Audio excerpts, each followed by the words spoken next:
ആദ്യം തന്നെ നമ്മുടെ വണ്ടിയുടെ ടയറുകളെല്ലാം ചെക്ക് ചെയ്തതിന് ശേഷം മാത്രമേ നമ്മൾ ലോഡ് എടുക്കാൻ വേണ്ടി ക്രഷറിലോട്ട് പോകത്തുള്ളൂ.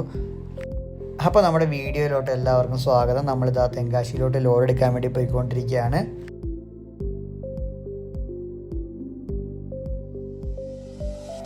ഇന്ന് നമ്മൾ ലോഡ് എടുക്കാൻ വേണ്ടി പോകുന്നത് ആലംകുളത്തുള്ള ഫൈൻ സ്റ്റാർ എന്ന് പറയുന്ന ക്രഷറിലോട്ടാണ്.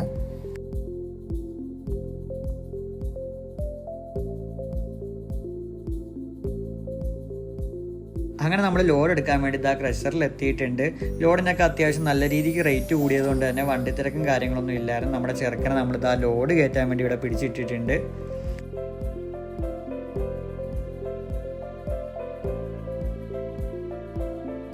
അങ്ങനെ ലോഡർ വരുന്ന ടൈം കൊണ്ട് നമ്മൾ നമ്മുടെ വണ്ടിയുടെ ടയറും കാര്യങ്ങളൊക്കെ ചെക്ക് ചെയ്തുകൊണ്ടിരിക്കുകയാണ്. ടയർ ചെക്ക് ചെയ്തതിന് ശേഷം മാത്രമേ നമ്മൾ ലോഡ് കയറ്റത്തുള്ളൂ.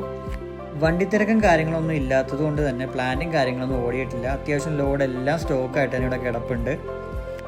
അങ്ങനെ വലിയ വണ്ടി തിരക്കും കാര്യങ്ങളൊന്നും ഇല്ലാഞ്ഞതുകൊണ്ട് നമുക്ക് ലോഡ് കയറ്റാൻ ഒരുപാട് നേരമൊന്നും കിടക്കേണ്ട വന്നില്ല. നമ്മുടെ വണ്ടിയിൽ ലോഡ് കയറ്റാൻ വേണ്ടി JCB വന്നിട്ടുണ്ട്. സാധാരണ നമ്മുടെ വണ്ടിയിൽ ഡോസർ വെച്ചാണ് നമ്മൾ ലോഡ് കയറ്റുന്നത്. ഡോസർ എന്തോ കംപ്ലൈൻറ്റും കാര്യങ്ങളായിട്ട് കിടക്കാൻ വേണ്ടി ഇന്ന് JCBക്കാണ് നമ്മൾ ലോഡ് കയറ്റുന്നത്. അതുകൊണ്ട് തന്നെ അത്യാവശ്യം നല്ലൊരു ടൈം നമുക്ക് ലോഡ് കയറ്റാൻ വേണ്ടി എടുക്കും. നമ്മുടെ വണ്ടിയിൽ ഇന്ന് നമ്മൾ കയറ്റുന്ന ലോഡെന്ന് പറഞ്ഞാൽ 6mm ആണ്. അതുകൊണ്ട് തന്നെ നല്ല പൊടിയാണ്.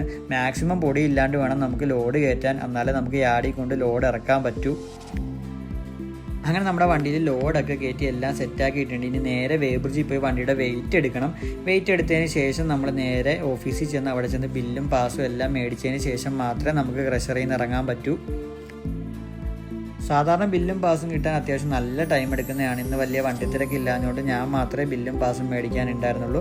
അപ്പോൾ ഓരോ ക്രഷറിൽ നിന്ന് ലോഡ് എടുക്കുമ്പോൾ അവിടെ നിന്ന് നമുക്ക് ചായക്കാശ് കിട്ടാറുണ്ട്. ഏകദേശം 370 രൂപയാണ് ഇവിടുത്തെ ചായക്കാശ്. അങ്ങനെ നമുക്ക് GST ബില്ലും പാസും എല്ലാം കിട്ടിയിട്ടുണ്ട്. ഇനി നമുക്ക് ഈ ക്രഷറിൽ നിന്ന് നേരെ പുറത്തോട്ട് പോവാം.